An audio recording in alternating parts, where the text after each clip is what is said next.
રાજકોટની બીએ ડાંગર હોમિયોપેથિક કોલેજના વિદ્યાર્થી ધર્મેશના આપઘાતના મામલે અખિલ ભારતીય વિદ્યાર્થી પરિષદ દ્વારા આક્રોશ વ્યક્ત કરવામાં આવ્યો।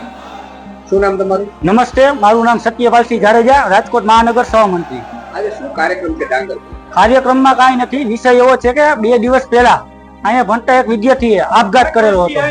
આપઘાત કર્યો હતો તે દરમિયાન હોસ્પિટલે અમે ગયા હતા, તો હોસ્પિટલે તેનું મૃત્યુ પામ્યું હતું, બરાબર। ત્યારબાદ આજે અમે અહીંયાના કોઈ પણ સંચાલક જે પ્રિન્સિપલ છે, ટ્રસ્ટી છે, તેને આવેદનપત્ર દેવા આવ્યા હતા, પણ અહીંયા કોલેજમાં કોઈ પ્રિન્સિપલ, ટ્રસ્ટી કે કોઈ શિક્ષક હાજર નથી। જે અહીંયા ક્લાસ ચાલુ હતા તે બાળકોને ક્લાસમાં મૂકીને બીજા શિક્ષકો જે હતા તે પણ ચાલ્યા ગયા હતા, અને બાળકે આપઘાત કર્યો તેનું કારણ એવું હતું કે તેના પરિવારજનો પાસે જાણવા મળ્યું કે થોડા સમયથી તે વિદ્યાર્થીને વારંવાર અહીંયાના સંચાલકો દ્વારા લાંચ લેવા માંગણી કરતા હતા કે તું મને આટલા રૂપિયા આપ તો તારી કેટલી સોલ્વ કરી દઉં, તને પરીક્ષામાં પાસ કરી દઉં।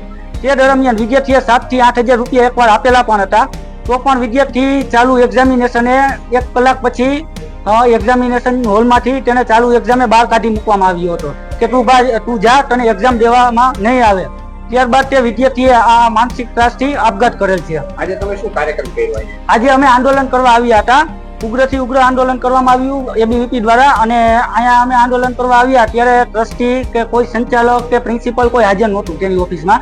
ત્યારબાદ અમે બીજા શિક્ષકોને મળ્યા, તો એ શિક્ષકોએ પણ અમને કાંઈ જવાબ ના આપ્યો અને પોતે ચાલ્યા ગયા। તમે શું કાર્યક્રમ કર્યો? કાર્યક્રમ તો કાંઈ નહીં, અમે તારાબંધી કરી, અમે ક્લાસ ખાલી કરાવ્યા, વિદ્યાર્થીને બહાર કઢાવ્યા, વિદ્યાર્થીઓ પણ અમારી સાથે છે।